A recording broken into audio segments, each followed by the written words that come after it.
সাথে সাথেই সামনে উনি সূরা ফাতিহা ভালো করে পড়তে পারবেন না, কোরআন মাজিদ খুলে দেবো একটা পৃষ্ঠা পড়তে পারবেন না। তুমি কিভাবে বুঝতে পারলে যে ভাইজান সূরা ফাতিহা পড়তে পারবেন?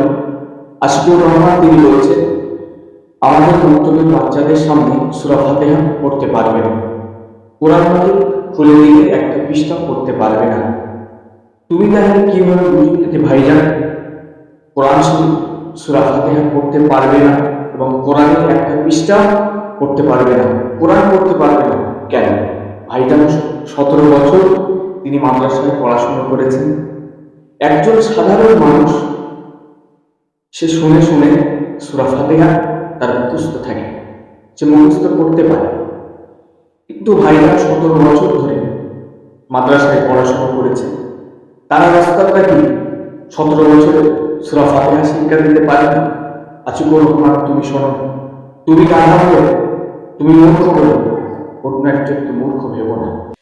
ভাইজান সূরা ফাতিহা পড়ছে একবার শোনো।